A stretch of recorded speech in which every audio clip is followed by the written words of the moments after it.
Hello दोस्तों, कैसे हो आप सब लोग? बढ़िया एकदम। तो आज के लेक्चर में बात करने वाले हैं स्ट्रक्चर ऑफ पॉलीमरेज के बारे में। देखिए, हमने प्रीवियस लेक्चर में बात की थी स्ट्रक्चर ऑफ माइक्रोस्पोरेंजिया। देखिए, अब हम धीरे धीरे एक फ्लावर के अंदर जाते जा रहे हैं। मैंने पहले बताया था एक एंथर के बारे में। मैं रिकॉल करता हूं एक बार कि हमारा ये एंथर होता है, ये हमारा एक एंथर है। इसके चारों कोने पर लोकेटेड हमारा माइक्रोस्पोरेंजिया। अब मैंने बताया था, देखो जो हमारे लेक्चर है ना, इसमें बात करने वाले मेनली इसका स्ट्रक्चर कैसा होता है पॉलन ग्रेन्स का, और इसकी डेवलपमेंट के बारे में कि जो हमारा पॉलन ग्रेन्स है उसका डेवलपिंग प्रोसेस क्या है। ठीक है, हमारा जो पॉलन ग्रेन्स है वो कैसे डेवलप हो गया है, तो बात करने वाले इसके ऊपर। पहले थोड़ा सा रिकॉर्ड कर लिया पिछले लेक्चर। ये हमारा माइक्रोस्पोरेंजिया है वो जो लोकेटेड है। अब जो माइक्रोस्पोरेंजिया के हर एक सेंटर के पास क्या होता है, स्पोरेंजियस टिश्यूज। तो हर एक स्पोरेंजियस टिश्यूज का सेल्स जो होंगे, तो ये टिश्यूज हमेशा सेल से होता है। तो इसकी जो यूनिट होगी सेल्स, वो क्या होगा कि आगे चल करके स्पोरेंजियस टिश्यूज के जो सेल्स होंगे, मान लीजिए सेल्स है हमारा, अब ये आगे चल करके क्या करेगा, म्यूसिस करेगा, और ये क्या प्रोड्यूस करेगा,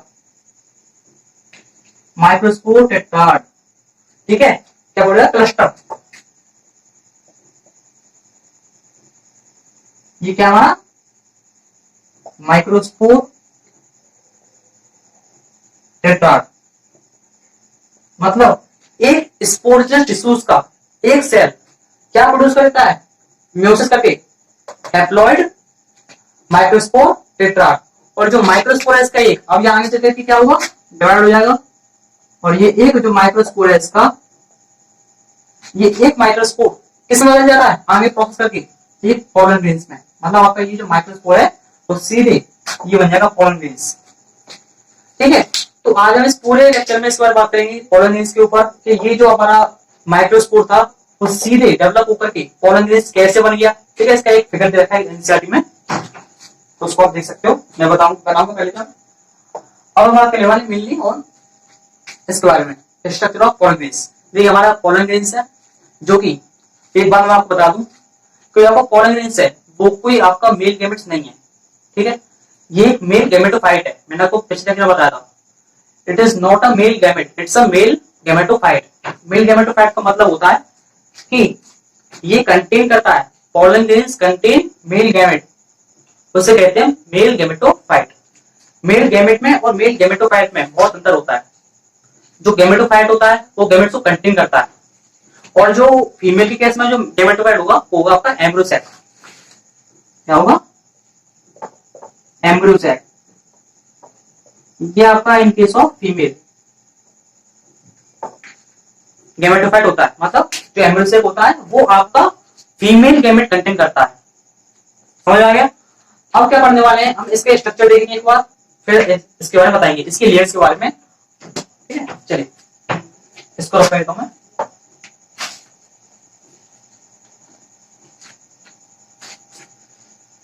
देखिए, जो हमारा ये पॉलन ग्रेन्स है, पॉलन ग्रेन्स की टू लेयर्स आपको देख सकते हैं यहाँ पर। जो हमारा सबसे पहले साइटोप्लाज्मिक कंटेंट है, cytoplasmic content always covered with plasma membranes. आप सभी को पता होगा हमारे क्या है, प्लाज्मा मेम्ब्रेन्स है।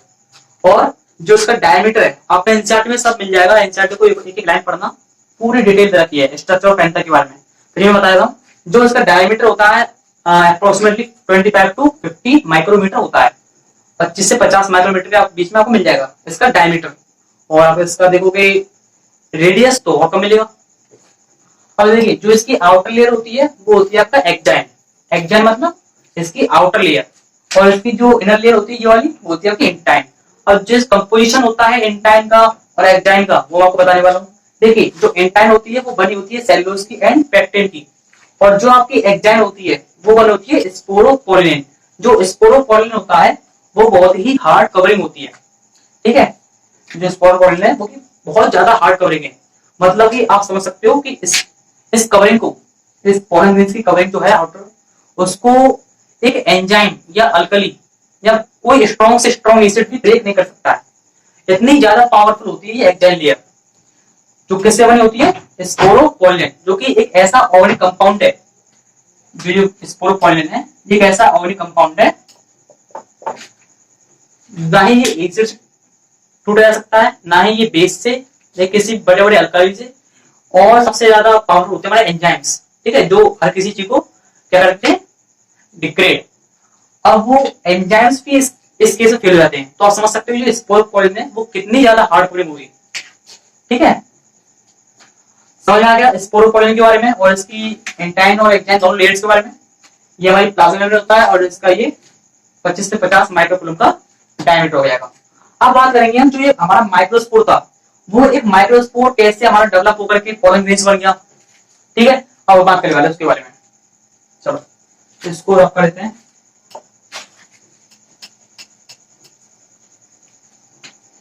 देखिए सबसे पहले तो हमारी डेवलपिंग प्रोसेस।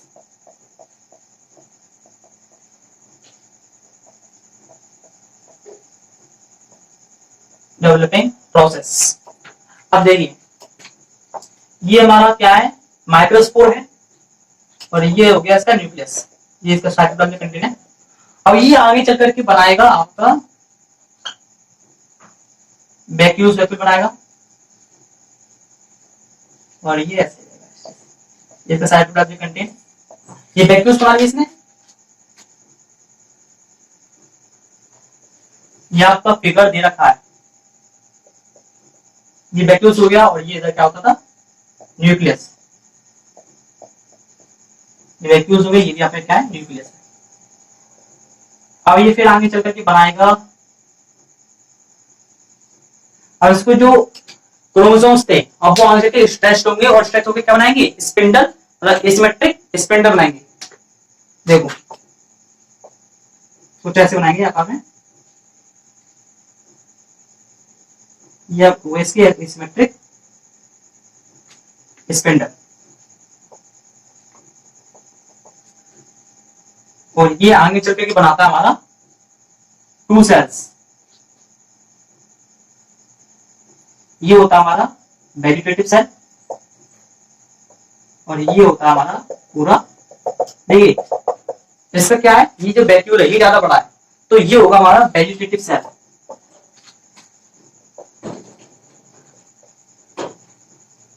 और ये होता है हमारा जनरेटिव सेल। ये हमारा वेजिटेटिव सेल और ये था जनरेटिव सेल।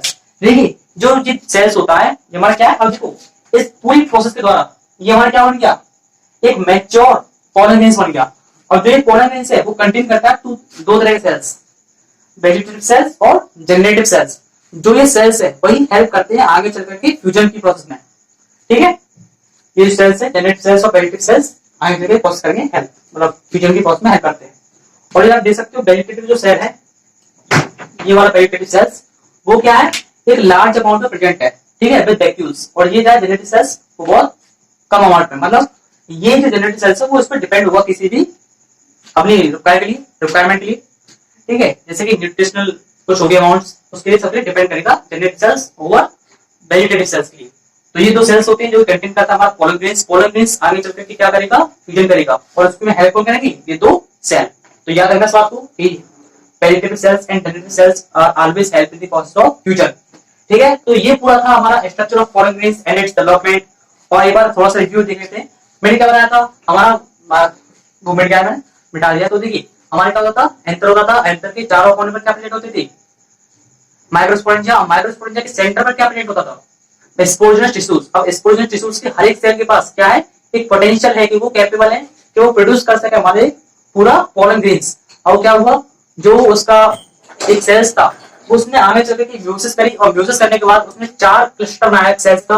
हर एक माइक्रोस्पोर जो था हमारा 4 क्लस्टर होती है माइक्रोस्पोर, और हर एक माइक्रोस्पोर क्या प्रोड्यूस कर सकता है, एक पॉलन ग्रेन्स। तो इसका मतलब है हमारा एक सेल कितने पॉलन प्रोड्यूस करेगा, 4।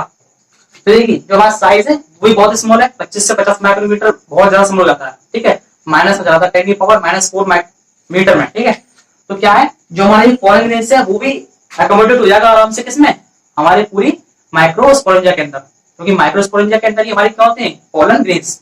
तो आई होप आपको समझ में आ चुका भाई ये वाला lecture, structure of pollen grains and its development. और देखिए जो आगे वाला लेक्चर आने वाला है वो आने वाला हमारा एलर्जीज के ऊपर और इसकी वायबिलिटी क्या होती है इसकी पॉलन ग्रेन्स की, उसके बाद बात करेंगे। तो इस वीडियो को अच्छी लगी तो लाइक कर देना और चैनल को सब्सक्राइब करना अर्ली नोटिफिकेशन के लिए। Thank you for watching this video.